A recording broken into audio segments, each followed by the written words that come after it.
15 مارس سنة 2011 يتجمع أكتر من 400 ألف مواطن سوري في مدينة حماة عشان يعلنوا عن تمردهم ضد نظام الرئيس بشار الأسد، عشان بعدها يدخل الجيش السوري بأمر مباشر من الرئيس بشار وتنزل الدبابات المدينة عشان تحاول تفض المظاهرات. ومن هنا تبدأ الاشتباكات بين الجيش والشعب عشان تكون دي الشرارة اللي قومت الحرب الأهلية في سوريا. ناس كتير مش فاهمة ايه اللي بيحصل حاليا في سوريا وشايفين ان الوضع معقد، لكن قصة سوريا ما بدأتش اليومين دول، دي حكاية بدأت مع ثورة الربيع العربي في 2011. طب ايه اللي قوم الحرب الأهلية في سوريا مرة كمان؟ ومين هم جبهة النصرة؟ وليه الحرب قامت هناك في اليوم اللي أعلنت فيه إسرائيل هدنة مع لبنان؟ كل ده هنلخصه مع بعض في حلقة النهاردة من الخلاصة.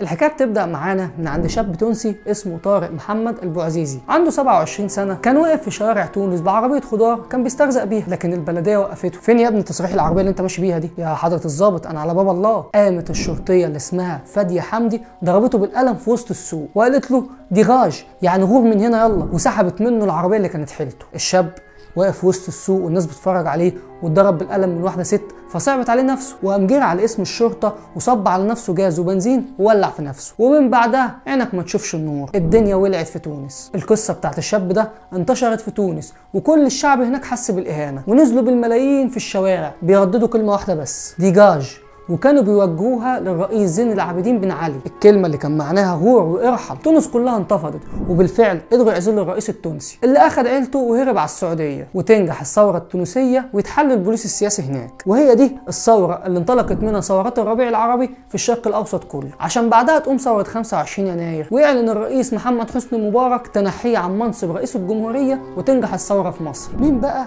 اللي واقف بيتفرج من بعيد كده على اللي بيحصل وشايف ان ادي الثورات اهي بتشيل انظمه الحكم وبتتخلص منهم؟ هو بعينه الشعب السوري اللي بتحكمه عائله الاسد بقالهم اكتر من 41 سنه، بدايه من الاب حافظ الاسد وصولا للابن بشار الاسد. حافظ الاسد ده كان معروف عنه ان راجل ديكتاتوري مجنون وبتاع مجازر، احتل لبنان وعمل مجازر في اللبنانيين ما حدش كان يتخيلها. وفي سوريا كان بيخش على السجون وخاصة المعتقلين سياسيا زي سجن تدمر كده اللي بعت فيه قواته قتلت 1100 مسجون في 3 ساعات بس. ولما كان يشم او يعرف ان في مدينه الناس فيها بتشاغب ومعترضه على نظام حكمه كان بيبعت الدبابات يقصف المدينه لحد ما يجيبها الارض. ده في مدينه من المدن اتقتل فيها 40,000 مواطن سوري في 26 يوم بس. العدد ده يا صديقي قد اللي استشهدوا في غزه خلال سنه في الحرب. الموضوع كان فيه او ممكن تقولوا كده حاجه طائفيه، وده عشان جزء كبير من الشعب السوري هم مسلمين سنيين، اما عائله حافظ الاسد وبشار الاسد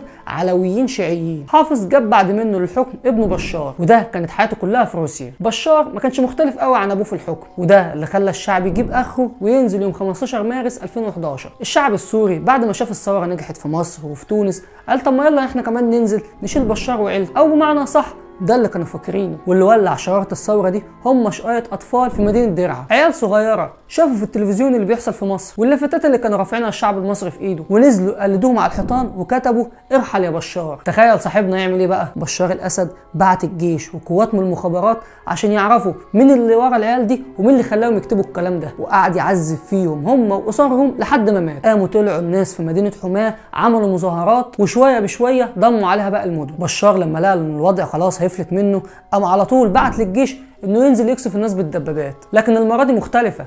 الجيش لما نزل لقى الشعب كله حرفيا في الشوارع وكلهم عايزين يمشوا بشار، فما بقاش عارف يعمل ايه، لو فتح النار هيقتل الشعب كله. ومن هنا بدأت الانشقاقات في الجيش، عساكر وقادة من الجيش انشقوا وانضموا للمتظاهرين بسلاحهم، وكمان كانوا بياخدوا معاهم اسلحه بيسرقوها ويدوها للناس، وكونوا جيش سموه بالجيش الحر. هنا بشار لقى ان الوضع باظ منه على الاخر والبلد والجيش والشعب كلهم ضده، قام جرى على طول على ايران يستنجد بيهم عشان هم شيعة زيه، وبالفعل ايران تستجيب وتبعت له الحرس الثوري الايراني وميليشيات شيعة افغانيه ومعاهم كتائب من حزب الله اللبناني، وفضلوا الطرفين يطحنوا في بعض لحد سنه 2015. والجيش الحر بيزداد قوه يوم عن يوم وبتزيد انتصاراته. هنا على طول بشار قرر انه يستنجد بروسيا، البلد اللي اتعلم وتربى فيها، وروسيا بدورها ما كدبتش خبر ولقيتها انها فرصه ذهبيه، هيبقى ليهم تواجد عسكري في منطقه الشرق الاوسط وهيبنوا قواعد عسكريه كتير بره روسيا وهينقلوا قواتهم هناك وهياخدوا من موارد الدوله وبترولها مقابل الحمايه اللي هيدوها نظام بشار. وبالفعل يدخل الطيران الروسي ويقصف كل المدن اللي متمركزه فيها قوات المعارضه، لدرجه انه استخدم كل الاسلحه اللي ممكن يستخدمها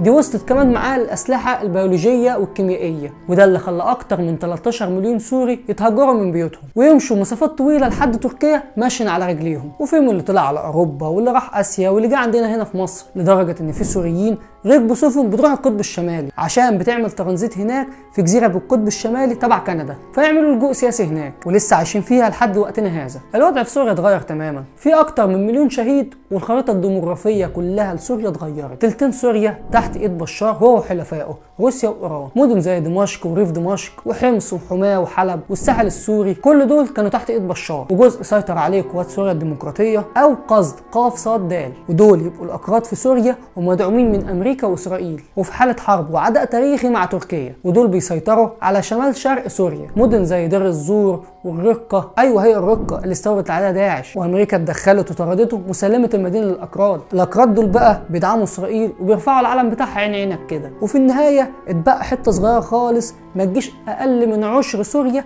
هي اللي فضلت تحت الجيش الحر السوري وبقيه الثوار. دول بقى كلهم يبقوا مسلمين سنه، وعملوا معاهم اتفاقات بعد معارك ومناوشات كتير بعد ما اتهجروا من بيوتهم عن طريق الجيش الروسي، وده بدوره سلم المدن دي والبيوت دي للايرانيين. المهم ان بشار وحلفائه حصروا المعارضين على حدود سوريا من فوق عند تركيا في مدينه اسمها ادلب. الموضوع في سوريا طائفي بحت، والخطه كانت تغيير الشعب السوري ديموغرافيا، يعني هيستبدلوا الشعب السوري المسلم السني بشعب شيعي، لدرجه ان المسلمين هناك كانوا بيتهجروا من بيوتهم في اتوبيسات بطول مئات الكيلومترات في مشهد درامي حزين جدا لازم كل الشعوب العربيه تقف قدامه عشان ما يتكررش اللي حصل ده عندهم. المهم نوصل ل 2019 الدنيا مستقره وهاديه خالص وكل مجموعه مسيطره على الحته بتاعتها، والعرب اللي كانوا رافضين بشار بدأوا يرجعوا في تطبيع العلاقات معاه تاني بشكل تدريجي، وهوب الوضع يتقلب طوفان الأقصى والعالم كله يقف على شعر راسه، ويدخل حزب الله الحرب ضد إسرائيل في لبنان وينشغل تماما عن سوريا. هو مين اللي كان مسيطر على أغلب المدن في سوريا؟ هم قوات إيران وحزب الله الشيعيين. دول بقى خدوهم من سوريا ورحلوهم على لبنان عشان يحاربوا مع حزب الله ضد إسرائيل، واللي فضل في المدن دي هو عدد قليل جدا من الجيش السوري. مين بقى قاعد بيراقب الوضع وشاف الفراغ اللي موجود؟